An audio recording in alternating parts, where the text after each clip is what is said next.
En el Sahara, hace 10.000 años, alguien pintó en la roca una figura con cuerpo humano y una cabeza perfectamente redonda, sin boca, sin nariz, sin ningún rasgo reconocible. A miles de kilómetros de distancia, en Australia, otro pueblo que jamás tuvo contacto con África pintó casi exactamente lo mismo. Cuerpos blancos, cabezas redondas, ojos enormes, sin boca. Esos dos pueblos nunca se conocieron. Nunca compartieron rutas comerciales, ni lenguas, ni ningún tipo de contacto documentado. Y sin embargo, pintaron la misma figura. En Mesopotamia, las primeras ciudades de la historia describían seres que descendían del cielo y enseñaban a los humanos a construir, a escribir y a organizar sociedades. En los Andes, una figura llamada Viracocha apareció de la nada, entregó conocimientos que transformaron civilizaciones enteras y luego desapareció caminando sobre el océano. En el oeste de África, un pueblo llamado los Dogón conservaba en su tradición oral información sobre una estrella que no puede verse a simple vista. No existe una explicación única que conecte todas estas historias. Pero existe una pregunta que ninguna explicación ha podido cerrar completamente. ¿Por qué pueblos separados por océanos y milenios miraron al cielo y contaron, cada uno a su manera, la misma historia? Hoy recorremos 7 respuestas posibles. Ninguna es definitiva. Todas son inquietantes. Hace 10.000 años, el Sáhara no era el desierto que conocemos hoy. Era un lugar completamente diferente. Había ríos, había vegetación, había animales que hoy solo existen en las sabanas del África subsahariana. Jirafas, hipopótamos, elefantes, antílopes. Las comunidades humanas que vivían allí dejaron uno de los registros de arte rupestre más extensos del mundo, distribuido por miles de kilómetros de roca en lo que hoy es el sureste de Argelia. El lugar se llama Tassili Nayer. Fue declarado Patrimonio de la Humanidad por la UNESCO en 1982, tanto por su valor arqueológico como por la extraordinaria concentración de imágenes que contiene. Decenas de miles de pinturas y grabados que documentan la vida de los pueblos que habitaron esa región durante miles de años. La mayoría de esas imágenes son exactamente lo que cabría esperar. Animales representados con una precisión y una fluidez que reflejan el conocimiento íntimo de observadores que convivían con esas criaturas cotidianamente. Escenas de caza, figuras humanas en movimiento, corriendo, bailando, llevando objetos. Representaciones de la vida ordinaria de comunidades que dependían de lo que el entorno les ofrecía. Pero entre todas esas imágenes hay otras, y esas otras son las que generaron décadas de debate.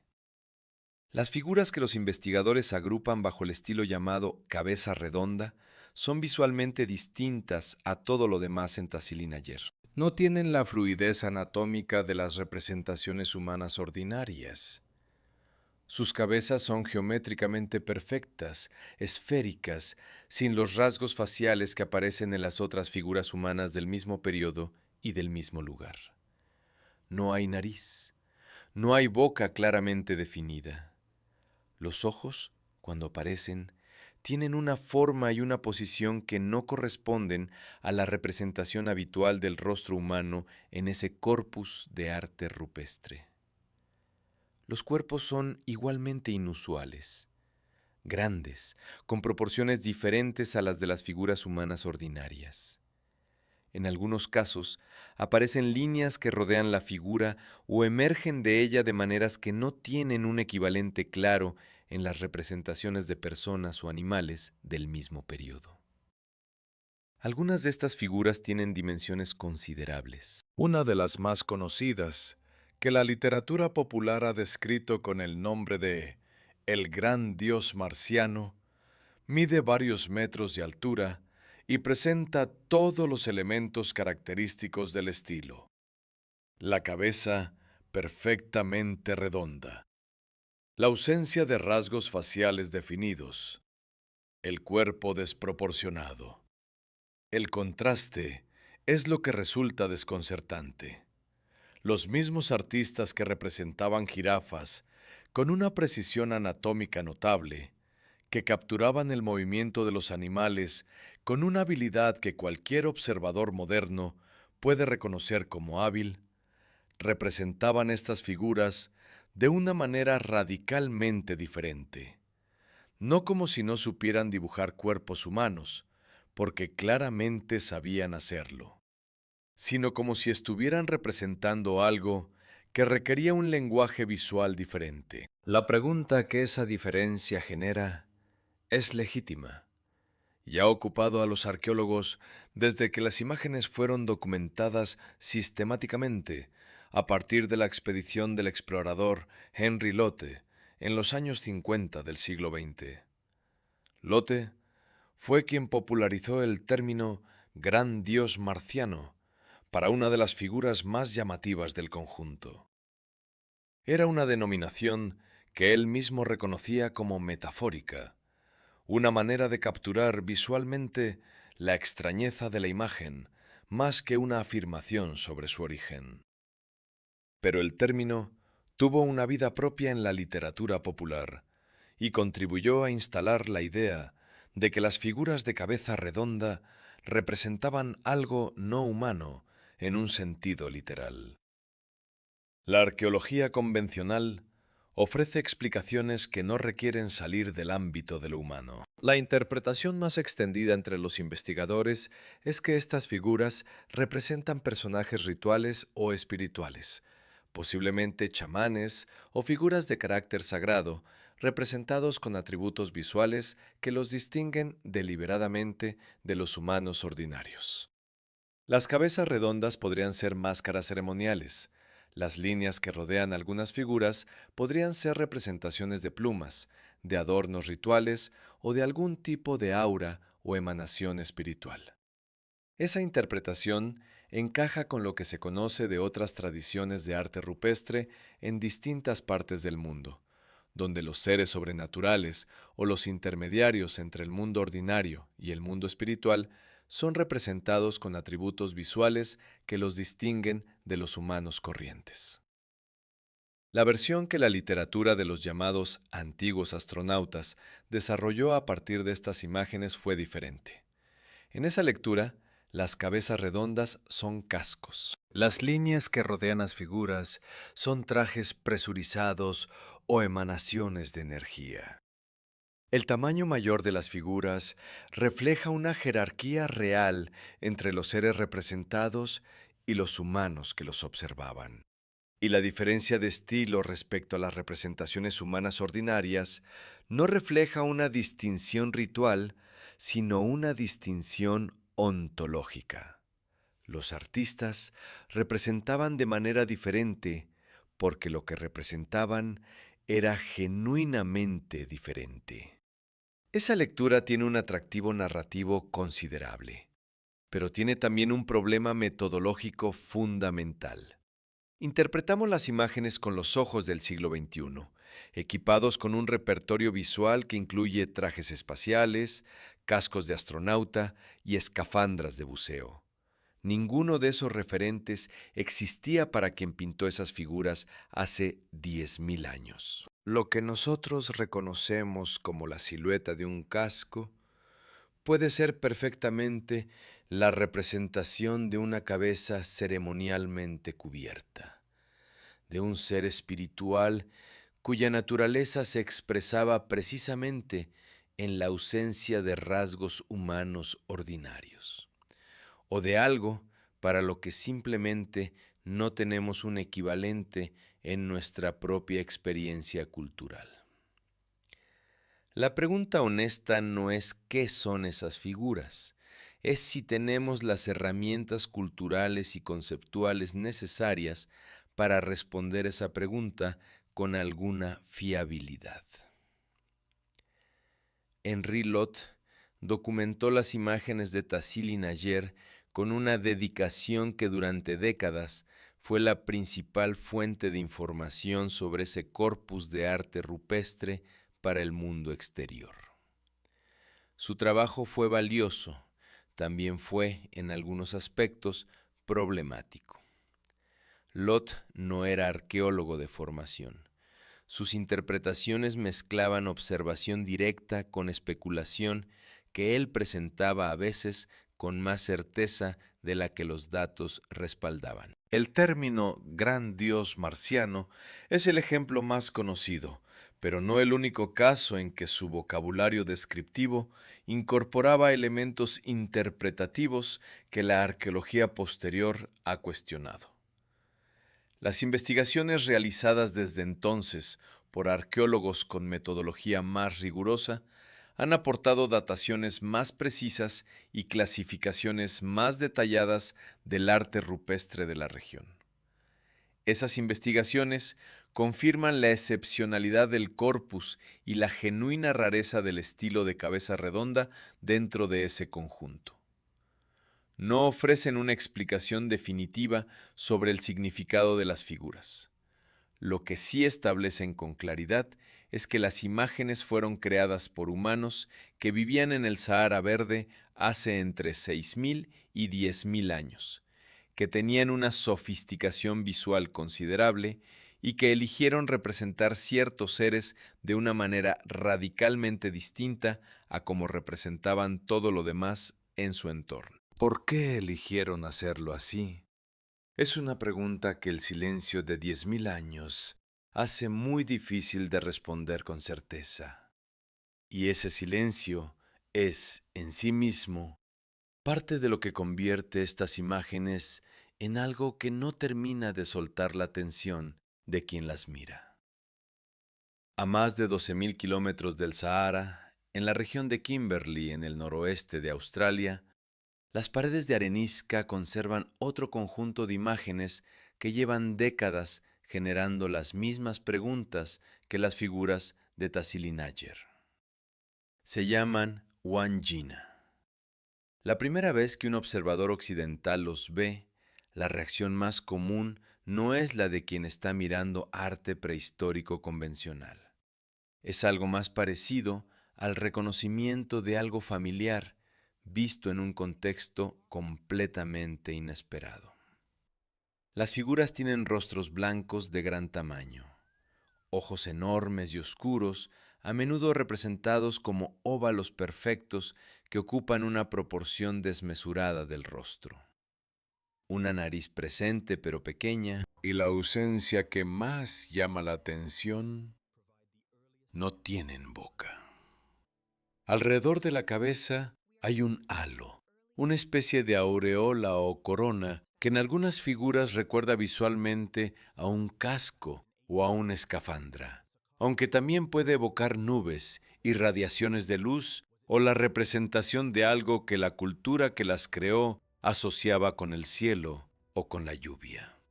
Los cuerpos son grandes, a menudo frontales, con una presencia visual que los distingue claramente de las representaciones humanas ordinarias del arte rupestre australiano.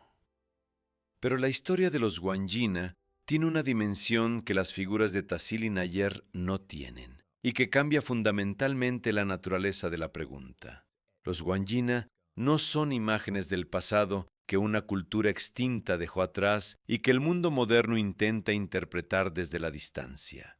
Son figuras sagradas de culturas vivas. Los pueblos aborígenes del Kimberley, entre ellos los Ngaringin, los Worrorra y los Wunambal, mantienen una relación activa con los Wandjina que no ha terminado ni se ha interrumpido. No es una tradición arqueológica, es una tradición espiritual en curso, con custodios específicos, con protocolos sobre quién puede acercarse a ciertas imágenes y en qué circunstancias, y con una comprensión del significado de estas figuras que viene de dentro de la cultura, no de la interpretación externa. Esa diferencia es fundamental cuando se intenta entender qué son los Wandjina.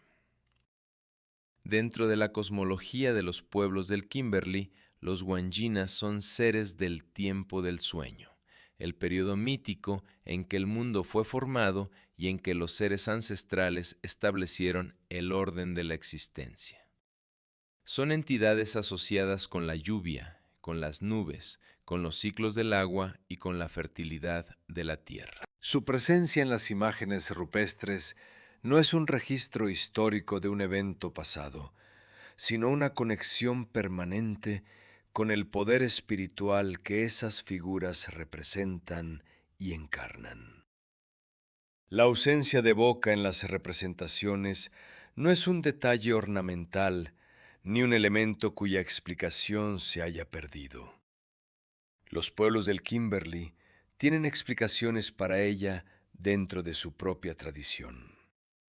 Una de las interpretaciones que algunos custodios han compartido es que los Wandjina no necesitan hablar porque su poder actúa de otras maneras, o que la boca, si existiera, sería demasiado poderosa para ser representada. El halo que rodea sus cabezas está asociado en la tradición con las nubes y con la lluvia. No es una representación de tecnología. Es una representación de la relación de estos seres con el agua y con el cielo, que en un entorno donde la lluvia determina la supervivencia, tiene un peso espiritual que difícilmente puede sobreestimarse. Las imágenes de los Wandjina tienen otra característica que las distingue de la mayoría del arte rupestre del mundo. Algunas de ellas han sido mantenidas y renovadas activamente por generaciones sucesivas de custodios aborígenes. No como falsificaciones ni como réplicas, sino como parte de una práctica espiritual en la que mantener viva la imagen es mantener viva la conexión con el ser que representa. En algunas comunidades, ciertos individuos tienen la responsabilidad específica de cuidar determinadas imágenes, de repintar las líneas que el tiempo va borrando, de asegurarse de que la presencia del Wandjina en ese lugar permanezca activa. Eso convierte estas imágenes en algo cualitativamente diferente a la mayoría del arte rupestre que los arqueólogos estudian. No son registros de algo que ocurrió, son participantes en algo que continúa. El problema surge cuando observadores externos, equipados con referencias visuales del siglo XXI, miran estas figuras y reconocen en ellas algo que la cultura que las creó no reconocería. La cabeza grande y redonda, los ojos enormes, la ausencia de boca, el halo alrededor de la cabeza. Para alguien criado con décadas de representaciones populares de seres extraterrestres, la similitud visual con los llamados grises, la imagen más común en la iconografía contemporánea de los alienígenas, es difícil de ignorar. Esa similitud visual es real. Lo que no es real es la conclusión que algunos observadores extraen de ella. Los Wandjina no fueron pintados pensando en naves espaciales ni en visitantes de otros planetas. Fueron pintados dentro de un sistema de creencias en el que la relación entre los seres humanos, el mundo natural y las fuerzas espirituales que lo animan tiene una coherencia interna que no necesita ninguna referencia extraterrestre para ser comprensible. El hecho de que la imagen que esa cosmología produjo se parezca visualmente a algo que la cultura popular del siglo XX eligió como representación de los alienígenas, dice más sobre las limitaciones del repertorio visual humano que sobre el origen de los Wandjina. Los ojos grandes y los rostros redondos, sin rasgos marcados, son características que en muchas culturas se asocian con lo no humano, con lo sagrado, con lo que está más allá de lo ordinario. No porque esas culturas estuvieran representando lo mismo, sino porque el repertorio visual de lo extraordinario comparte ciertas convenciones que el cerebro humano tiende a producir de manera relativamente consistente. Sin embargo, hay una pregunta que la interpretación cultural convencional no cierra completamente. El parecido entre las figuras de Tassili N'Ajjer y los Wandjina no es una construcción de la imaginación. Es un parecido visual que observadores de muy distintas formaciones y perspectivas han señalado de manera independiente.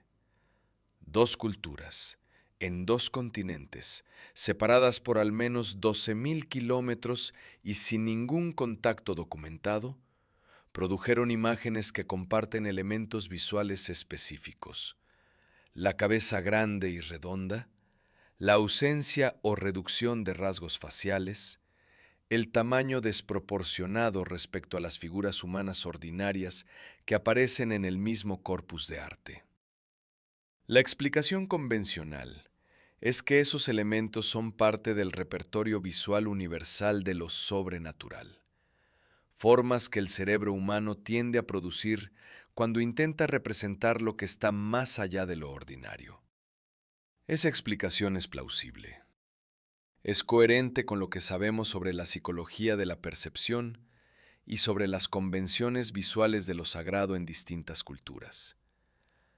Pero no resuelve completamente el porqué de la similitud específica. Y esa pregunta sin cerrar es exactamente lo que lleva esta historia hacia el siguiente continente, hacia la primera gran civilización urbana de la historia y hacia unos seres cuyo nombre ha generado más debates en Internet que cualquier otro texto de la antigüedad. Hacia el cuarto milenio antes de Cristo, en la llanura aluvial entre los ríos Tigris y Éufrates, ocurrió algo que los historiadores todavía debaten en sus detalles, pero que en sus rasgos generales está bien documentado. En un periodo de tiempo relativamente corto, comunidades que habían vivido durante generaciones en asentamientos pequeños y relativamente simples, desarrollaron un conjunto de innovaciones que transformaron radicalmente la organización de la vida humana. Aparecieron ciudades de una escala sin precedente.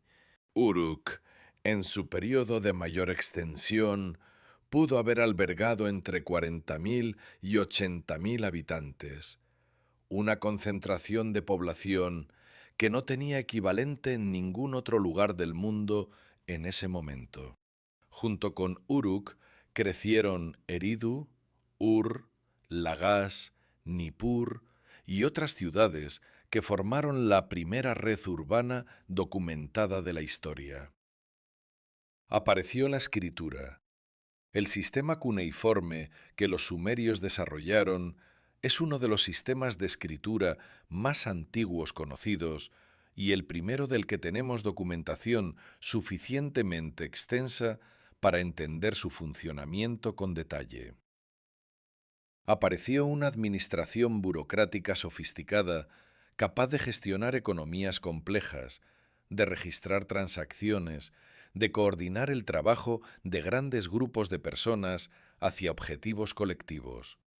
Aparecieron sistemas de irrigación que transformaron una llanura sujeta a inundaciones impredecibles en un territorio agrícola productivo capaz de sostener poblaciones de esa escala. Y apareció una astronomía que en el periodo siguiente produjo observaciones del cielo que siguen siendo estudiadas hoy por su precisión y su alcance.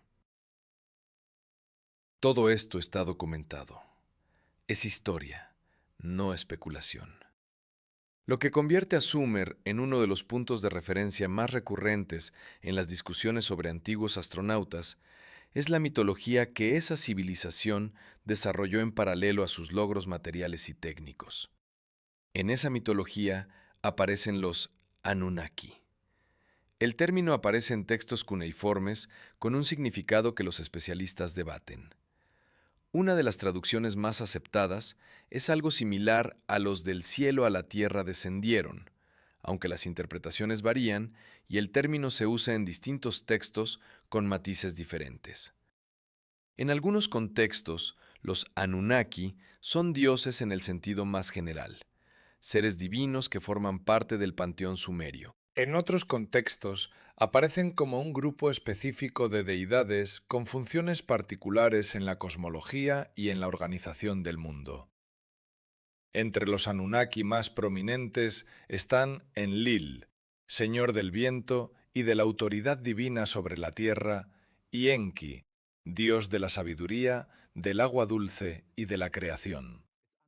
Enki aparece en múltiples textos como el transmisor de conocimientos fundamentales a los humanos: la agricultura, la construcción, las artes, el orden social. Es una figura que en la mitología sumeria ocupa el lugar del dios que se preocupa por los humanos y que actúa como intermediario entre el mundo divino y el mundo humano. Inanna, más conocida por su nombre acadio, Istar, es otra figura central del panteón sumerio, asociada con el amor, la guerra, la fertilidad y el planeta Venus. Su historia incluye un descenso al inframundo y un regreso que es uno de los textos míticos más antiguos conservados sobre el ciclo de muerte y renacimiento. Estos son los Anunnaki que aparecen en los textos sumerios reales.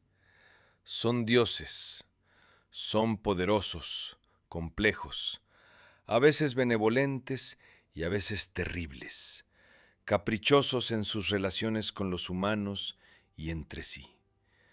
Son completamente coherentes con lo que conocemos de la mitología de otras culturas del mundo antiguo.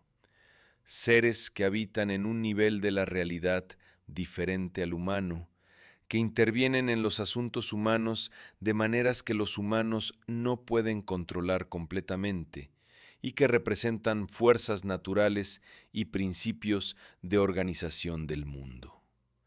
Lo que no aparece en los textos sumerios que los académicos han estudiado es la versión que la teoría de los antiguos astronautas popularizó a partir de la segunda mitad del siglo XX. Esa versión, asociada principalmente con el trabajo del escritor Zecaria Sitchin, propone que los Anunnaki eran visitantes extraterrestres de un planeta hipotético llamado Nibiru, que llegaron a la Tierra hace cientos de miles de años, que modificaron genéticamente a los homínidos para crear a los humanos modernos como especie trabajadora, y que los relatos mitológicos sumerios son en realidad registros históricos codificados de esos eventos. Esa lectura requiere varias cosas que los especialistas en lenguas semíticas y en arqueología mesopotámica rechazan de manera consistente. Requiere traducciones del cuneiforme que los sumerólogos consideran incorrectas o directamente inventadas.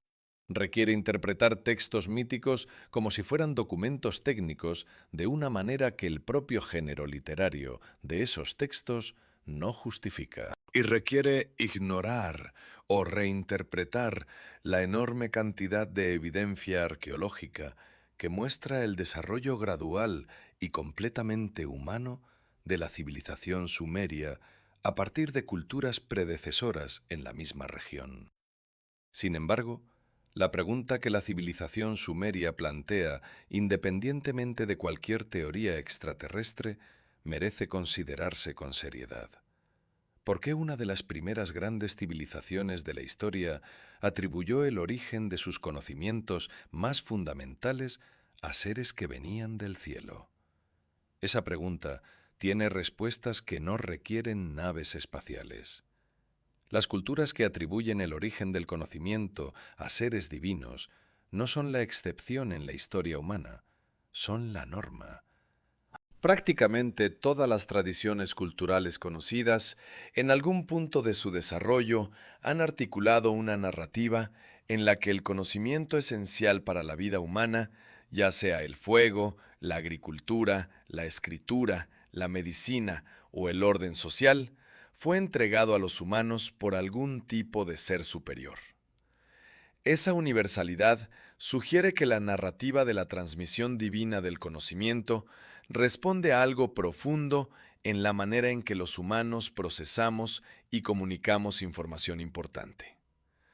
Atribuir el conocimiento a una fuente trascendente es una manera de afirmar su autoridad, de establecer que no está sujeto a la arbitrariedad individual, sino que tiene un origen que lo hace obligatorio y permanente. Que los sumerios articularan esa narrativa en términos de seres celestiales que descendían a la tierra no los convierte en receptores de tecnología extraterrestre. Los convierte en participantes de un patrón que reaparece en culturas de todos los continentes y todos los períodos de la historia humana.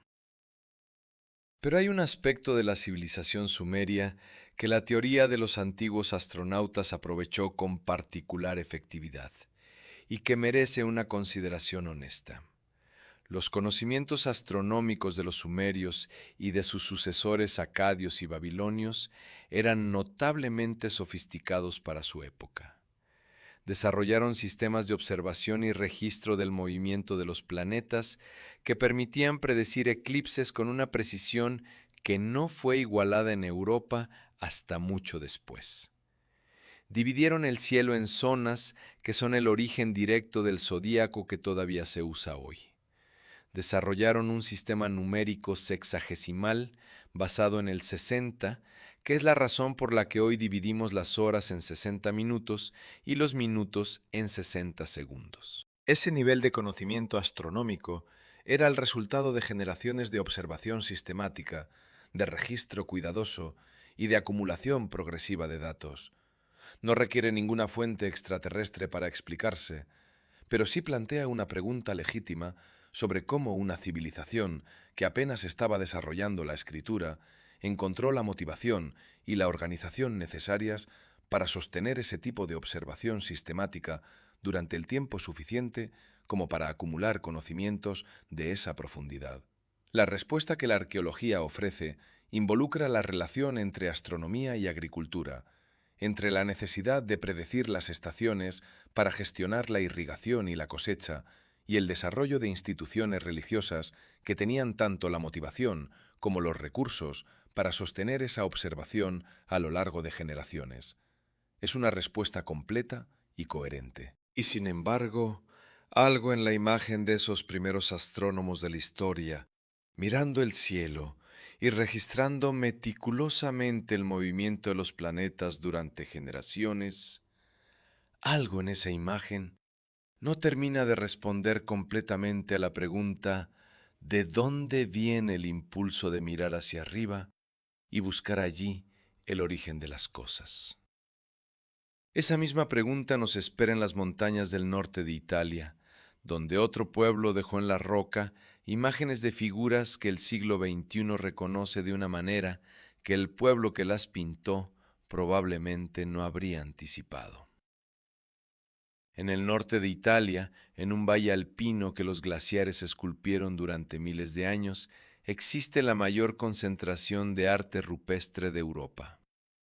El Valle Camónico, en la provincia de Brescia, contiene más de 200.000 petroglifos distribuidos a lo largo de 70 kilómetros de roca grabada. El primer sitio fue declarado Patrimonio de la Humanidad por la UNESCO en 1979. Los grabados abarcan un periodo de tiempo extraordinariamente largo. Desde el Mesolítico, hace aproximadamente 10.000 años, hasta la época romana, con capas sucesivas de imágenes superpuestas que hacen del Valle Camónico un archivo visual de la vida humana en esa región durante milenios. La mayoría de los grabados representan lo que cabría esperar de un registro tan extenso y tan prolongado. Escenas de caza, animales, figuras humanas en distintas actividades, mapas topográficos primitivos, símbolos geométricos, escenas de guerra y de ritual. Imágenes que cambian de estilo y de contenido a medida que las culturas que las producen se transforman con el tiempo.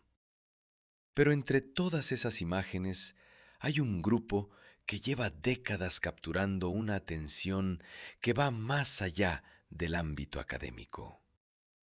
Son figuras antropomórficas que los investigadores describen de maneras diversas y que la cultura popular ha interpretado de una manera muy específica.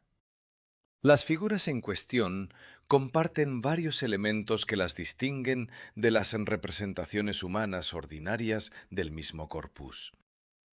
Tienen una forma general humanoide, pero con proporciones que no corresponden al cuerpo humano estándar. Sus cabezas son grandes, a veces perfectamente redondas, con elementos que rodean o coronan la cabeza de maneras que no tienen un equivalente claro en otras representaciones humanas del sitio.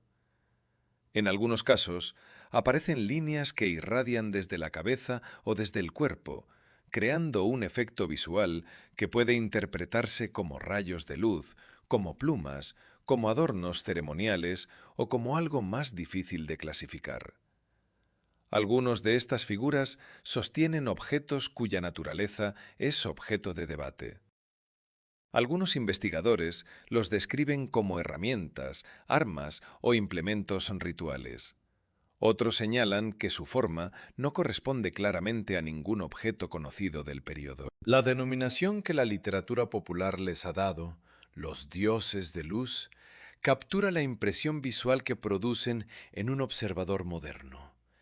Figuras que parecen irradiar algo, rodeadas de elementos que la iconografía del siglo XXI asocia con tecnología energética o con la representación de seres que emiten luz propia. La interpretación que la teoría de los antiguos astronautas aplica a estas figuras sigue la lógica que ya conocemos de Tassili N'Ajjer y de los Wandjina. Las líneas que rodean las cabezas son cascos o escafandras. Los objetos que las figuras sostienen son herramientas tecnológicas o armas de energía. El tamaño desproporcionado respecto a las figuras humanas ordinarias refleja una jerarquía real. Y la repetición de estos elementos en distintos grabados del Valle Camónico, separados en algunos casos por considerable distancia y posiblemente por diferencias temporales, sugiere que quienes los crearon estaban representando algo que observaban de manera consistente, no algo que inventaban. Hay un momento en el Valle Camónico donde esa lectura resulta visualmente muy persuasiva.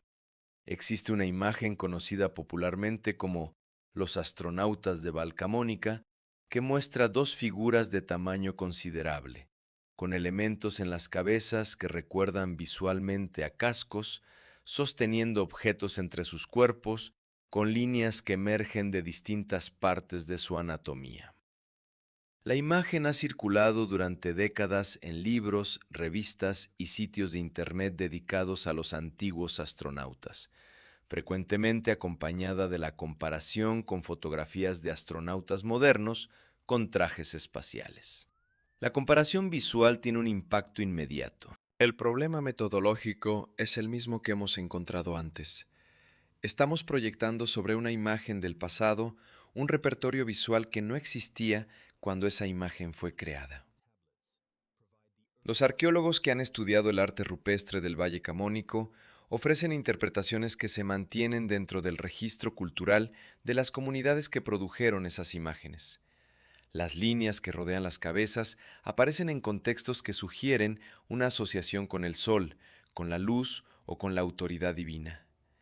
En muchas culturas de la prehistoria europea, la representación de seres con auras o con elementos radiantes alrededor de la cabeza está asociada con figuras de poder espiritual o con deidades solares. Los objetos que las figuras sostienen han sido interpretados como hachas, como lanzas, como símbolos de autoridad o como instrumentos rituales cuya función específica no puede determinarse con certeza, pero que encajan dentro del repertorio de objetos ceremoniales del período.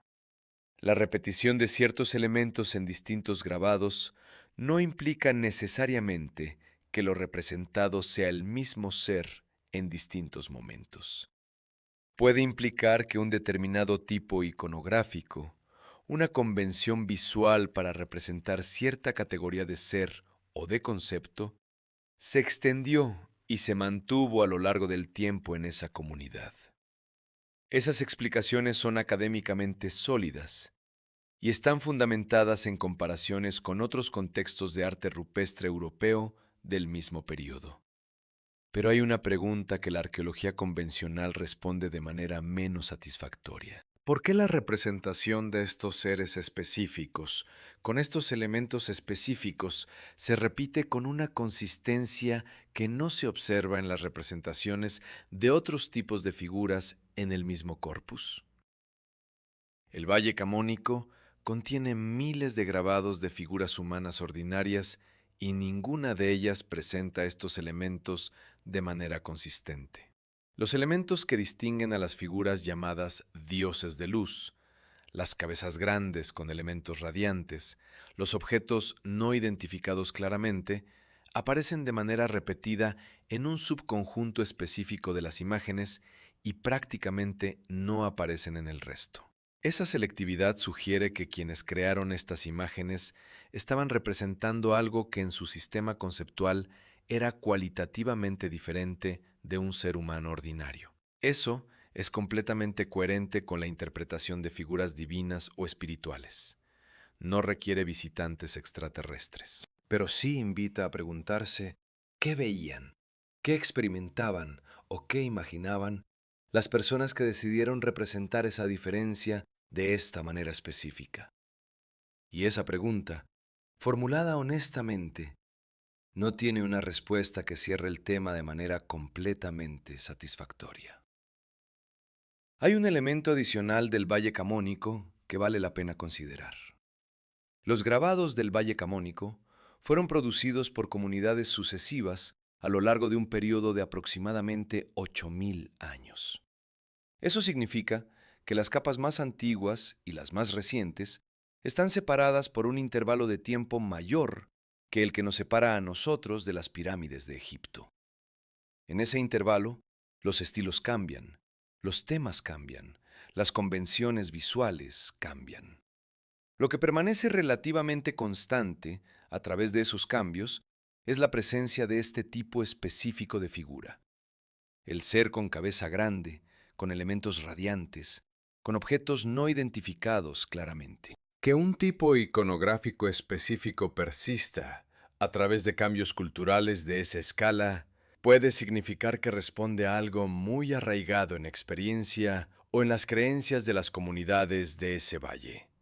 Puede ser una figura divina cuya representación se mantiene porque su significado es central en la cosmología local.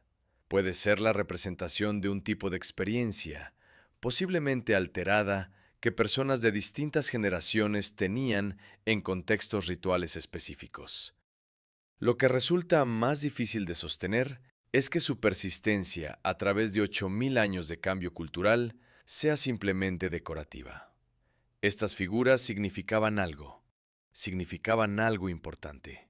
Y ese significado fue suficientemente poderoso como para sobrevivir durante más tiempo del que nos separa a nosotros de los inicios de la historia escrita. ¿Qué era ese significado? Es una pregunta que el Valle Camónico no puede responder por sí solo. Pero en Egipto, a unos 3.000 kilómetros al sureste, hay un objeto físico pequeño y aparentemente simple que lleva décadas generando una versión diferente de la misma pregunta fundamental sobre las capacidades y los conocimientos del mundo antiguo.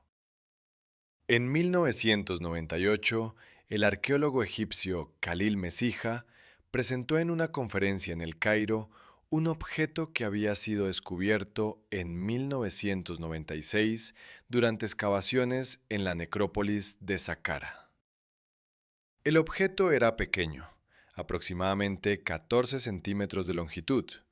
Estaba hecho de madera de sicomoro. Tenía la forma general de un pájaro, con un cuerpo alargado, alas extendidas y lo que parecía ser una cola.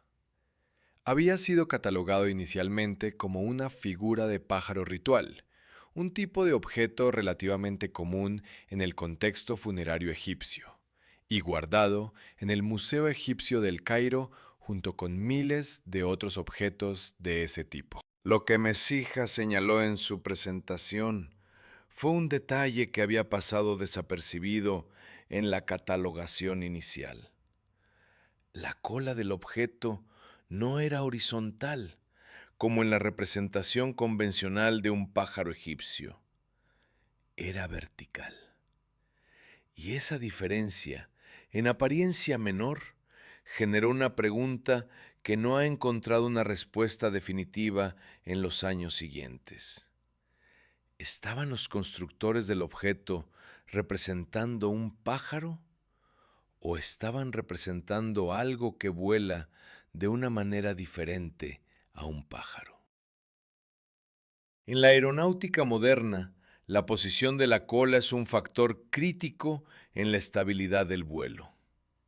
Las aves tienen la cola en posición horizontal, lo que les proporciona control sobre el cabeceo, es decir, el movimiento de subida y bajada del morro. Los aviones de ala fija convencionales también tienen la cola horizontal por la misma razón. Pero existe una configuración aerodinámica en la que la superficie de control vertical juega un papel central en la estabilidad lateral, el planeador. Y existen diseños experimentales en los que la relación entre la cola vertical y el ala es diferente a la de los aviones convencionales. Mesija argumentó que el objeto de Saqqara, con su cola vertical, sus alas de perfil que recuerdan superficialmente a las alas de algunos planeadores y su cuerpo aerodinámico, podría ser la representación en miniatura de algún tipo de vehículo de vuelo conocido por los egipcios del período en que fue fabricado, que los arqueólogos sitúan aproximadamente en el siglo III a.C. Para demostrar su hipótesis, Mesija y otros investigadores construyeron réplicas del objeto y las sometieron a pruebas. Los resultados fueron ambiguos. Algunas réplicas del objeto de Saqqara mostraron propiedades de planeo cuando se lanzaban en condiciones controladas. No vuelo motorizado, no maniobrabilidad sofisticada, sino un deslizamiento estable durante una distancia corta antes de descender al suelo. Eso llevó a algunos investigadores a argumentar que el objeto original podría haber sido un modelo funcional de algún tipo, posiblemente usado para experimentar con principios de vuelo o para demostrar un concepto aerodinámico que los egipcios habrían desarrollado de manera independiente. Otros investigadores señalaron los problemas con esa interpretación. El objeto carece de varios elementos que cualquier modelo funcional de vuelo necesitaría para ser completamente operativo. No tiene una superficie de control horizontal que permite estabilizar el cabeceo. La cola vertical no está en la posición óptima para proporcionar estabilidad lateral según los principios de la aerodinámica moderna, y las proporciones generales del objeto no corresponden a ningún diseño aeronáutico conocido que combine esas características de manera funcional. Las propiedades de planeo que algunas réplicas mostraron pueden explicarse por la forma general del objeto, sin necesidad de atribuirle un diseño intencional para el vuelo. Muchos objetos de formas relativamente simétricas y con superficies amplias muestran cierto comportamiento de planeo cuando se lanzan correctamente. La mayoría de los egiptólogos que han examinado el objeto ofrecen una explicación diferente. Las aves tenían un significado espiritual y religioso extraordinariamente importante en el antiguo Egipto. El halcón era el animal sagrado de Horus, una de las deidades más centrales del panteón egipcio. El ibis era el animal de Tot, dios de la sabiduría y de la escritura. El pájaro Ba, representación del alma o de uno de los componentes espirituales de la persona, era frecuentemente representado con cuerpo de pájaro y cabeza humana. En ese contexto, la presencia de objetos con forma de pájaro en contextos funerarios no requiere ninguna explicación aeronáutica. Los objetos con forma de pájaro aparecen constantemente en el arte y en los objetos rituales egipcios, porque los pájaros ocupan un lugar central en la cosmología y en la religión de esa cultura. La cola vertical del objeto de Saqqara podría ser simplemente el resultado del estilo de representación del artesano que lo fabricó, una convención estética particular o un error de ejecución, más que una referencia intencional a principios aerodinámicos. Lo que hace al pájaro de Saqqara un caso diferente a los grabados rupestres que hemos examinado hasta ahora es que es un objeto físico que puede ser medido, analizado y sometido a pruebas. Eso debería ser más fácil llegar a una conclusión. No lo ha hecho. Las pruebas aerodinámicas producen resultados que los distintos investigadores interpretan de manera diferente dependiendo de sus preguntas de partida. Los egiptólogos convencionales encuentran en el objeto exactamente lo que esperarían encontrar en el contexto en que fue hallado, un objeto ritual con forma de pájaro. Los investigadores que buscan evidencia de conocimiento aeronáutico antiguo encuentran en el mismo objeto exactamente lo que estaban buscando. Ese es uno de los problemas fundamentales de la arqueología especulativa. Los objetos raramente hablan por sí mismos, de manera que resuelva las preguntas que distintos observadores traen consigo. El objeto de Saqqara existe. Tiene la forma que tiene. Fue encontrado donde fue encontrado. Esos son hechos. Todo lo demás, incluyendo la pregunta de si representa un pájaro sagrado o un modelo de vuelo experimental, es interpretación. Y la interpretación depende en gran medida de lo que el intérprete ya cree antes de examinar el objeto. Hay una pregunta que el pájaro de Saqqara plantea de manera más productiva que la pregunta de si los egipcios tenían aviones. ¿Qué sabían los egipcios sobre el vuelo? Observaban pájaros con una atención extraordinaria. Los representaban con un detalle anatómico que refleja un conocimiento profundo de su morfología. Desarrollaron una mitología compleja en torno a la capacidad de volar como atributo de lo divino. Y en algunos periodos de su historia construyeron cometas y objetos capaces de planear que están documentados en fuentes más sólidas que el objeto de Saqqara. La pregunta de si esa observación y ese conocimiento del vuelo aviario llegaron alguna vez a producir experimentos con objetos diseñados para planear no es en sí misma una pregunta absurda. Lo que sí sería absurdo es concluir que un objeto de 14 centímetros encontrado en una necrópolis es evidencia de que los egipcios tenían vuelo motorizado. Entre esos dos extremos hay un espacio de genuina incertidumbre que el pájaro de Saqqara habita con comodidad. Y ese espacio es exactamente donde las mejores preguntas sobre el mundo antiguo suelen encontrar su hogar. Desde Egipto, el viaje nos lleva ahora hacia el otro lado del Atlántico, a las alturas de los Andes, donde una figura llamada Viracocha transformó civilizaciones enteras y luego desapareció caminando sobre el agua hacia el horizonte del Pacífico. En las tradiciones orales de los pueblos de los Andes centrales, preservadas y registradas parcialmente por los cronistas españoles del siglo XVI, existe una figura que aparece en distintas versiones a lo largo de un área geográfica considerable. Se llama Viracocha. Las descripciones que distintas fuentes ofrecen de él comparten algunos elementos consistentes. Era un ser de apariencia física diferente a la de la población local. Alto, de piel más clara, con barba, características que los cronistas españoles registraron porque resultaban llamativas en el contexto de las poblaciones andinas. Apareció en un momento de oscuridad o de caos, antes de que el orden actual del mundo existiera. Enseñó a las personas que encontró a su paso las artes y los conocimientos que hacen posible la vida civilizada, la agricultura, la construcción, las leyes, el orden social. Viajó caminando a lo largo de los Andes, transformando el territorio y sus habitantes a medida que avanzaba. Y finalmente llegó a la costa del Pacífico, caminó sobre el agua y desapareció en el horizonte, prometiendo en algunas versiones que regresaría.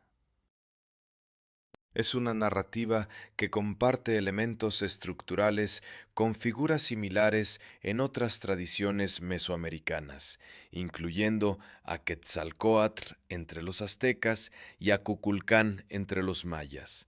El ser civilizador que aparece, transmite conocimiento y luego parte prometiendo volver. La arqueología de la región andina proporciona el contexto material en el que esas narrativas se desenvolvían.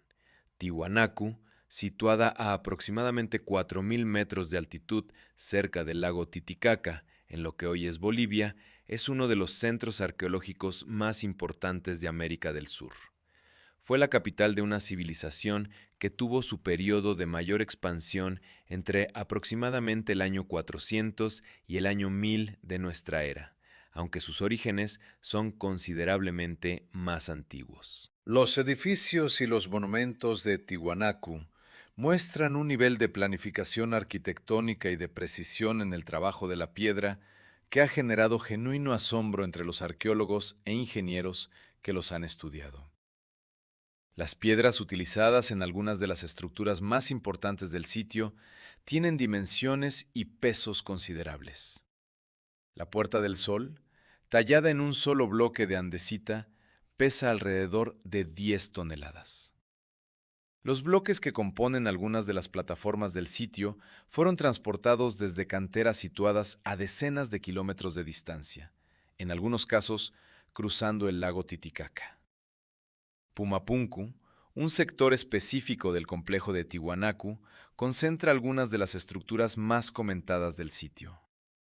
Los bloques de piedra que lo componen fueron tallados con una precisión que produce superficies relativamente lisas y ángulos que los investigadores han medido y encontrado notablemente exactos para el periodo y los medios técnicos disponibles. La teoría de los antiguos astronautas ha utilizado Tiwanaku y Pumapunku como uno de sus argumentos más recurrentes. El argumento central es que la precisión de las tallas en Pumapunku, combinada con el peso y las dimensiones de algunos bloques, hace imposible o extremadamente improbable que hayan sido producidos con las tecnologías disponibles para una cultura de la complejidad de Tiwanaku. Ese argumento tiene varios problemas. El primero es que subestima sistemáticamente las capacidades técnicas de las civilizaciones andinas precolombinas. Los incas, que vinieron después de Tiwanaku y que construyeron Machu Picchu, Sacsayhuamán y decenas de otros sitios con un nivel de precisión comparable, lo hicieron con herramientas de piedra, bronce, madera y cuerda. Con el conocimiento detallado de las propiedades de los materiales locales y con sistemas de organización del trabajo capaces de coordinar a miles de personas hacia objetivos de construcción complejos.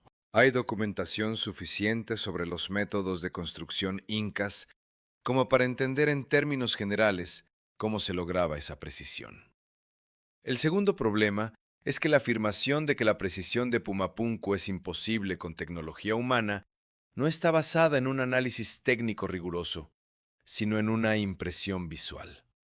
Cuando ingenieros y arqueólogos han examinado las estructuras con instrumentos de medición precisos, han encontrado que la regularidad de las superficies y la exactitud de los ángulos, aunque notables, están dentro de lo que es alcanzable con las técnicas documentadas en otras culturas andinas.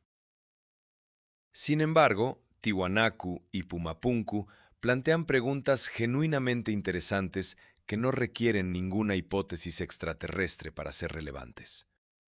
¿Cómo organizó la civilización de Tiwanaku el transporte de bloques de piedra de ese peso a través del terreno difícil de los Andes y del lago Titicaca? Los arqueólogos han propuesto varias hipótesis que involucran balsas de totora, trineos de madera, sistemas de rodillos y el aprovechamiento de periodos de helada para deslizar bloques sobre hielo. Ninguna de esas hipótesis ha sido demostrada de manera completamente definitiva con evidencia directa, aunque varias han sido probadas experimentalmente con resultados positivos. ¿Qué determina la selección de los materiales? Algunos bloques de pumapunku son de andesita roja, un material que no se encuentra en el área inmediata del sitio y que debía ser transportado desde canteras distantes. Esa selección de un material difícil de obtener sugiere que tenía un significado específico, posiblemente ritual, que justificaba el esfuerzo adicional. Y la pregunta más amplia: ¿qué motivó a una civilización a construir en ese lugar específico, a 4.000 metros de altitud, en un entorno que presenta desafíos logísticos considerables, estructuras de esa escala y esa complejidad? Esas preguntas tienen respuestas que los arqueólogos continúan desarrollando. No están cerradas, pero tampoco requieren astronautas para comenzar a contestarse. La figura de Viracocha se superpone sobre ese paisaje arqueológico de una manera que hace difícil separarlas completamente. En la Puerta del Sol de Tiwanaku hay una figura central tallada en relieve que los investigadores asocian generalmente con una deidad solar. Esa figura tiene un tocado elaborado, sostiene objetos en sus manos y está flanqueada por figuras aladas en posición de movimiento. Algunos investigadores identifican esa figura con Viracocha. Otros prefieren denominaciones más neutras como deidad del portal o señor del tiempo. La identificación con Viracocha es problemática por varias razones, la principal de las cuales es que las fuentes escritas sobre Viracocha fueron producidas por cronistas españoles del siglo XVI, que registraron tradiciones orales de los incas, no de la civilización de Tiwanaku, que había colapsado siglos antes de la llegada de los españoles, y cuyo lenguaje y cosmología no han sido completamente descifrados. Lo que sí puede decirse es que la figura tallada en la Puerta del Sol representa algo central en la cosmología de Tiwanaku, algo suficientemente importante como para ocupar el lugar más prominente del monumento más elaborado del sitio, y que alrededor de esa figura y alrededor del nombre de Viracocha se ha construido una narrativa sobre el maestro civilizador que llega del exterior, transmite conocimiento y parte, que comparte elementos estructurales con narrativas similares en otras partes del mundo. Esa similitud estructural, igual que la similitud visual entre las figuras de Tassili N'Ajjer y los Wandjina, no demuestra un origen común, pero tampoco puede ignorarse completamente. Y esa tensión entre la explicación convencional y la pregunta sin respuesta del todo es exactamente lo que nos lleva al último continente de este viaje, hacia el oeste de África, donde un pueblo guardó durante generaciones un conocimiento sobre las estrellas que todavía no ha encontrado una explicación completamente satisfactoria. En la región de Bandiagara, en el actual Mali, vive un pueblo llamado los Dogon. Habitan en aldeas construidas en las paredes de una gran escarpa rocosa que se extiende durante cientos de kilómetros por el oeste de África. Su arquitectura, su arte, su sistema de organización social y su cosmología han sido objeto de estudio antropológico durante décadas y en muchos aspectos representan una de las tradiciones culturales más complejas y mejor documentadas del continente africano. Pero lo que convirtió a los Dogon en un punto de referencia recurrente en las discusiones sobre conocimiento antiguo inexplicable no fue ninguno de esos aspectos, fue una afirmación específica sobre las estrellas. La historia comenzó a tomar forma pública en 1976, cuando el escritor Robert Temple publicó un libro titulado El misterio de Sirio, basado en gran parte en el trabajo antropológico previo de Marcel Griol y Germain Dieterlen, dos investigadores franceses que habían estudiado a los Dogon en los años 30 y 40 del siglo XX. La afirmación central era la siguiente: los Dogon poseían conocimiento detallado sobre Sirio B, una estrella enana blanca que orbita alrededor de Sirio A y que es completamente invisible a simple vista. No solo sabían de su existencia, sino que conocían su período orbital, su densidad extraordinaria y detalles sobre su composición que solo habían sido confirmados por la astronomía occidental con instrumentos modernos. Si eso era cierto, la pregunta era inevitable. ¿Cómo lo sabían? Para entender por qué esa pregunta tiene el peso que tiene, es necesario entender qué es Sirio B. Sirio es la estrella más brillante del cielo nocturno vista desde la Tierra, aproximadamente 2 veces más masiva que el Sol y 25 veces más luminosa. Lo que el ojo humano ve como una sola estrella brillante es en realidad un sistema binario. Sirio A, la estrella principal y brillante, y Sirio B, su compañera, una enana blanca con una masa similar a la del Sol, comprimida en un volumen aproximadamente del tamaño de la Tierra. Sirio B fue detectada matemáticamente por el astrónomo Friedrich Bessel en 1844. A partir de perturbaciones en el movimiento de Sirio A que sugerían la influencia gravitacional de un objeto invisible. Fue observada directamente por primera vez en 1862, con un telescopio refractor de alta precisión. Su naturaleza como enana blanca, con su densidad extraordinaria, fue comprendida plenamente en el siglo XX. Antes de Bessel, no existía en la ciencia occidental ninguna evidencia de que Sirio fuera un sistema doble. Que un pueblo del oeste de África supiera algo que la astronomía occidental no confirmó hasta el siglo XIX sería, si fuera cierto, un hecho de una importancia extraordinaria. La fuente primaria de la afirmación son los trabajos de Marcel Griol, particularmente su libro Dieu d'eau, publicado en 1948, y el artículo que escribió junto con Germain Dieterlen en 1950 sobre el sistema de Sirio en la cosmología Dogon. Griol describía haber recibido de un anciano Dogon llamado Ogotemeli durante una serie de conversaciones realizadas entre 1940 y 1947 información detallada sobre la cosmología de su pueblo. Entre esa información aparecían referencias a una estrella pequeña, densa e invisible, que orbitaba alrededor de Sirio, con un período orbital que Griol registró como aproximadamente 50 años, lo que se acerca al período real de Sirio B de unos 50 años. Robert Temple tomó esa información, la amplió con otras referencias de la cosmología Dogon y construyó el argumento de que ese conocimiento no podía haber sido desarrollado de manera independiente por los Dogon y debía tener un origen externo, posiblemente en visitantes de la región de Sirio que habrían transmitido ese conocimiento directamente.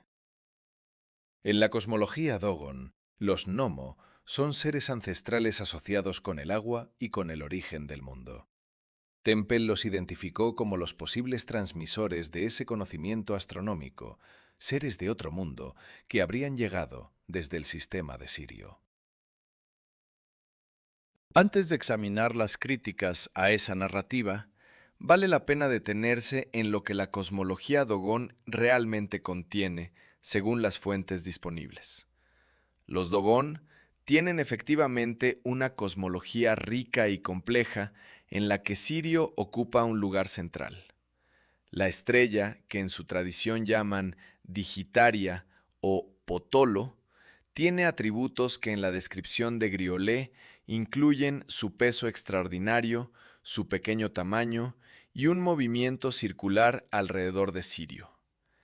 Esos son los elementos que Temple y otros encontraron sorprendentes. Lo que también está presente en la cosmología Dogon, pero que recibió menos atención en la narrativa del misterio de Sirio, es una elaborada estructura mítica en la que esos elementos astronómicos están integrados de maneras que son coherentes con un sistema cosmológico que utiliza las estrellas como organizadores del tiempo, del espacio y del orden social, sin que eso requiera necesariamente que el conocimiento sobre las propiedades físicas de esas estrellas sea preciso en el sentido científico moderno. Es decir, que los Dogon asocien a Sirio con una entidad pequeña, densa y de movimiento orbital no implica necesariamente que tengan el mismo conocimiento que un astrónomo moderno sobre Sirio B. Puede implicar que en su sistema simbólico, Sirio está asociado con la densidad, con lo que es pequeño pero poderoso, con ciertos ciclos temporales, sin que esa asociación sea equivalente a un conocimiento astronómico técnico. Las críticas al trabajo de Griol y a las conclusiones de Temple son sustanciales y merecen ser presentadas con claridad. El antropólogo holandés Walter van Beek realizó trabajo de campo entre los Dogon en los años 80, específicamente para investigar las afirmaciones sobre su conocimiento astronómico. Sus conclusiones, publicadas en 1991 en la revista Current Anthropology, fueron directas. Van Beek no encontró entre los Dogon que entrevistó ningún conocimiento generalizado sobre Sirio B. La mayoría de los Dogon con quienes habló no estaban familiarizados con los detalles que Griol había descrito. Los que conocían algo del tema lo habían aprendido a través del contacto con investigadores y visitantes externos que les habían hablado del libro de Griol. Van Beek concluyó que las afirmaciones de Griol sobre el conocimiento Dogon de Sirio B probablemente reflejaban un proceso de construcción mutua durante las conversaciones. Griol, que conocía la astronomía de Sirio y que conducía las entrevistas con sus propias categorías conceptuales, podría haber influenciado inadvertidamente las respuestas de sus informantes, que a su vez podrían haber adaptado sus respuestas a lo que percibían que el investigador esperaba escuchar. Eso no implica que Griol mintiera deliberadamente. Implica que el proceso de investigación antropológica, especialmente cuando se realiza a través de intérpretes y con informantes que tienen razones para ser cooperativos con un visitante importante, puede producir resultados que reflejan tanto la cosmología real del pueblo estudiado como las expectativas del investigador.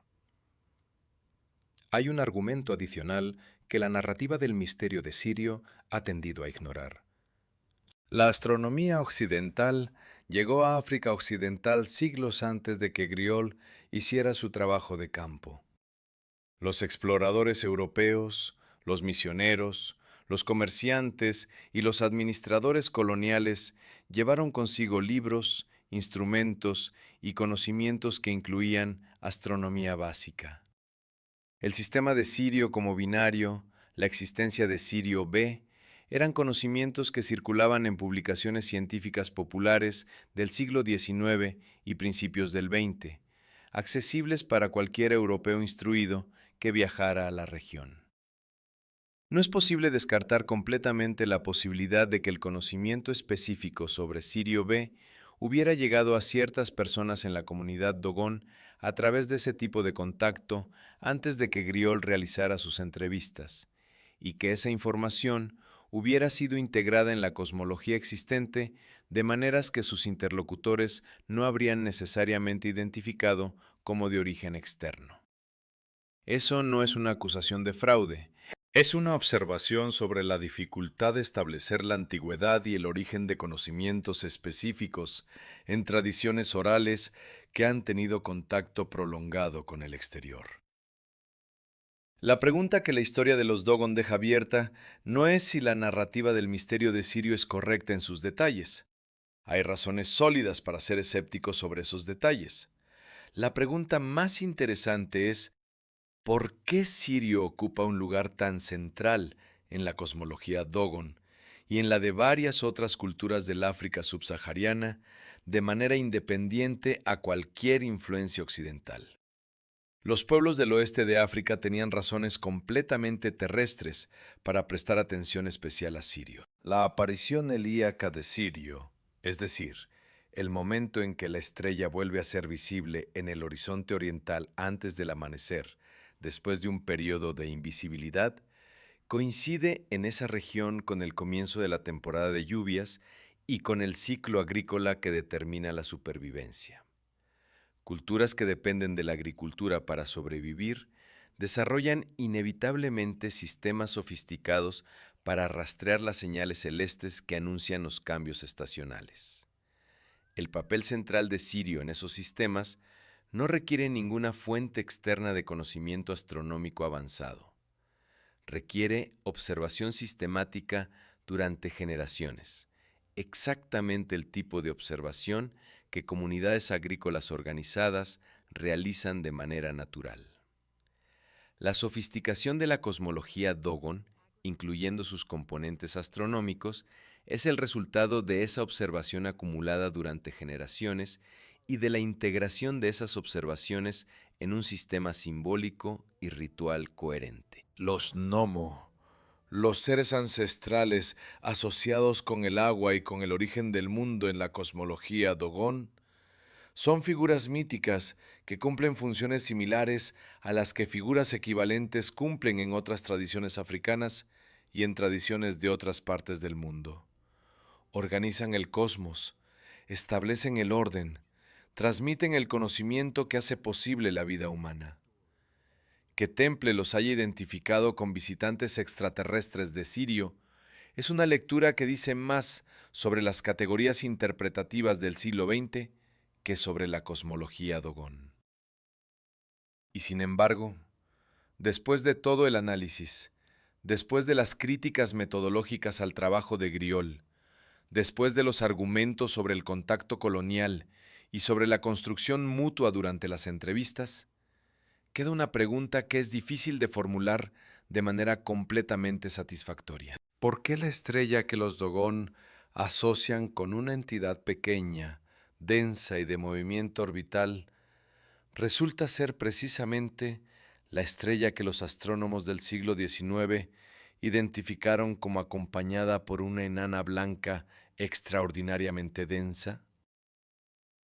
La respuesta más probable es la combinación de factores que hemos descrito: la importancia cultural preexistente de Sirio, la posible influencia de conocimiento externo antes de que Griol llegara, y el proceso de construcción mutua durante las entrevistas. Esa respuesta es plausible, es coherente, es la que la mayoría de los antropólogos y astrónomos que han examinado el caso consideran más probable. Pero plausible y probable no son lo mismo que cierto. Y en ese espacio entre la probabilidad y la certeza vive, como en cada una de las historias que hemos recorrido esta noche, una pregunta que la evidencia disponible no termina de cerrar completamente. Hemos viajado esta noche por 4 continentes y varios milenios de historia humana. Hemos visto figuras de cabeza redonda pintadas en el Sáhara hace 10.000 años por personas que representaban jirafas y antílopes con una precisión notable y que eligieron representar ciertos seres de una manera radicalmente diferente. Hemos visto a los Wandjina de Australia, seres sin boca con grandes ojos oscuros, figuras sagradas de una tradición viva que ha mantenido y renovado esas imágenes durante generaciones. Hemos recorrido la mitología sumeria y sus dioses celestiales, la primera gran civilización urbana de la historia que atribuyó el origen de sus conocimientos a seres que descendían del cielo. Hemos examinado las figuras de luz del Valle Camónico, grabadas en la roca alpina durante 8.000 años de tradición continua. Hemos sostenido en la mente un objeto de madera de 14 centímetros encontrado en una necrópolis egipcia que lleva décadas generando preguntas sobre los límites del conocimiento técnico del mundo antiguo. Hemos seguido los pasos de Viracocha a través de los Andes y hemos mirado los bloques de piedra de Pumapunku preguntándonos qué manos los tallaron y con qué medios. Y hemos llegado al oeste de África para sentarnos junto a una pregunta sobre las estrellas que todavía no ha encontrado una respuesta que todo el mundo acepte. 7 historias, 7 lugares, 7 conjuntos de preguntas sin respuesta completamente satisfactoria. Lo que une estas historias no es una respuesta, es un patrón. En cada una de ellas aparece la misma estructura narrativa fundamental, un ser o unos seres que vienen de arriba, que transmiten conocimiento o que transforman el mundo, que dejan una huella visual o material y que desaparecen. Y en cada una de ellas, las comunidades que vivieron esa experiencia o que la imaginaron o que la heredaron de generaciones anteriores, encontraron que ese patrón era suficientemente importante como para preservarlo durante siglos o milenios. Hay varias maneras de explicar ese patrón. La primera es la que la teoría de los antiguos astronautas propone. El patrón es coherente porque refleja eventos reales. Visitantes de otro lugar llegaron a distintas partes de la Tierra en distintos momentos de la historia humana. Transmitieron conocimientos, dejaron huellas en la memoria colectiva de los pueblos que encontraron, y esas huellas son lo que vemos en las imágenes, los mitos y los artefactos que hemos examinado esta noche. Esa explicación tiene el mérito de su coherencia. El problema es que la coherencia narrativa no es evidencia. Una historia que conecta todos los puntos de manera limpia es satisfactoria intelectualmente, pero la satisfacción intelectual no establece la verdad de lo que narra. La segunda explicación es la que la arqueología y la antropología convencionales ofrecen. El patrón es coherente porque refleja algo universal en la manera en que los seres humanos procesamos y comunicamos experiencias que superan la comprensión ordinaria. Los humanos miramos el cielo desde que somos humanos. El cielo es el lugar de donde vienen la lluvia, el rayo, el sol, la luna, las estrellas. Es el lugar que está más allá de nuestro alcance, pero que determina fundamentalmente nuestra vida. Es el lugar natural donde la imaginación humana sitúa el origen de las fuerzas que no controlamos y de los conocimientos que nos transforman. En ese contexto, ¿qué culturas de distintos continentes y distintos períodos produzcan narrativas en las que los conocimientos esenciales para la vida civilizada llegaron de arriba? No requiere ningún origen común externo. Requiere solamente que los humanos tengamos en común la experiencia de mirar al cielo y de encontrar allí algo que supera nuestra comprensión ordinaria. Las similitudes visuales entre las figuras de Tassili N'Ajjer y los Wandjina pueden explicarse por las convenciones visuales universales de lo sobrenatural. Los seres que están más allá de lo humano tienden a ser representados con rasgos que los distinguen de lo humano, y esos rasgos incluyen con frecuencia cabezas grandes, ojos prominentes y la ausencia o reducción de las características faciales que hacen a un rostro reconociblemente ordinario. Esa explicación también es coherente y tiene a su favor el respaldo de décadas de investigación en psicología cognitiva, en antropología comparada y en arqueología que la hacen más sólida que la alternativa extraterrestre. Pero hay una tercera posibilidad que ninguna de las dos explicaciones anteriores captura completamente. Quizás la pregunta más honesta no es ¿qué visitó a nuestros ancestros?, sino ¿qué experimentaron nuestros ancestros que los llevó a producir estas imágenes y estas narrativas de manera tan consistente? Los estados alterados de conciencia producidos por plantas, por privación sensorial, por ritmo y por danza, que son elementos documentados en los contextos rituales de muchas de las culturas que hemos visitado esta noche, producen experiencias que incluyen con frecuencia la sensación de ser visitado por seres que vienen de otro nivel de la realidad, que transmiten conocimiento, que tienen una apariencia específica y reconocible. Investigadores como el arqueólogo David Lewis Williams han argumentado de manera convincente que parte del arte rupestre prehistórico, incluyendo algunas de las imágenes más enigmáticas de Tassili n'Ajjer, puede ser explicado como registro de esas experiencias. No representaciones de sedes externos, sino representaciones de estados internos que la mente humana produce en condiciones específicas y que son culturalmente interpretados como encuentros con lo trascendente. Esa explicación no convierte las experiencias en ilusiones sin significado, las convierte en algo diferente, en el registro de la capacidad del cerebro humano para acceder a estados de percepción que la mente ordinaria no experimenta, y de la tendencia universal de las culturas a interpretar esos estados como contacto con algo que viene de fuera. Ninguna de esas tres explicaciones cierra completamente todas las preguntas que hemos planteado esta noche. El pájaro de Saqqara sigue siendo un objeto cuya función precisa no ha sido determinada de manera definitiva. Los bloques de Pumapunku siguen siendo estructuras cuyo proceso de construcción no ha sido reconstituido con la completitud que los arqueólogos quisieran. El conocimiento Dogon sobre Sirio sigue siendo un caso en el que la explicación convencional es plausible, pero no absolutamente cierta. Y las figuras de Tassili n'Ajjer siguen siendo representaciones cuyo significado el silencio de 10.000 años hace muy difícil de determinar con certeza. Lo que sí puede decirse es esto. Los seres humanos llevamos al menos 40.000 años produciendo arte. Llevamos al menos 10.000 años construyendo estructuras que requieren planificación colectiva sostenida.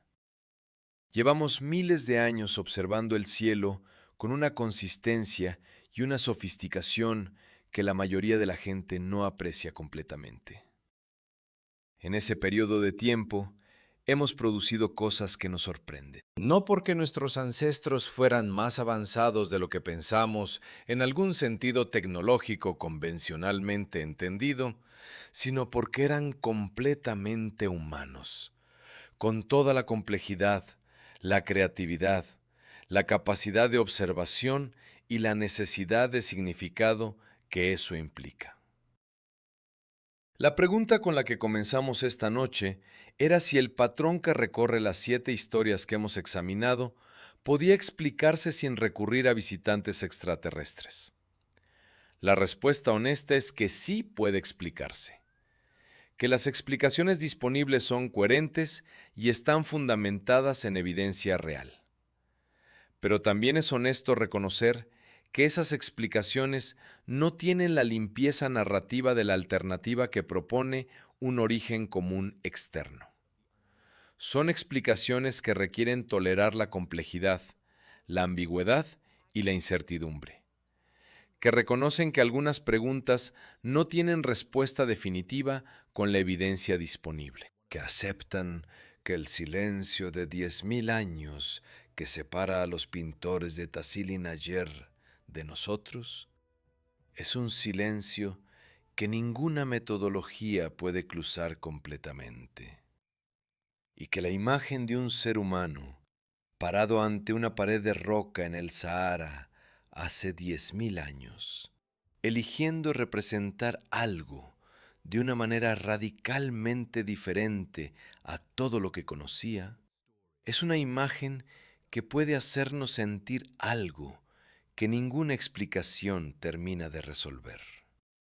La conciencia de que hubo personas antes de nosotros que vieron cosas que nosotros no vemos, que pensaron cosas que nosotros no podemos pensar completamente, y que dejaron en la piedra una pregunta que sigue esperando una respuesta.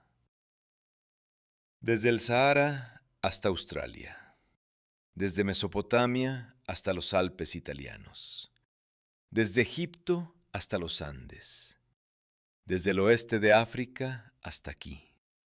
Una y otra vez, en lugares que nunca se conocieron, alguien miró hacia arriba, y lo que vio allí fue suficientemente importante como para grabarlo en la piedra, para preservarlo en los textos más antiguos, para transmitirlo de generación en generación durante milenios. No sabemos con certeza qué vieron, pero sabemos que lo vieron, y que esa mirada hacia arriba, repetida en tantos lugares y en tantos momentos, es quizás la cosa más humana que nuestros ancestros nos dejaron.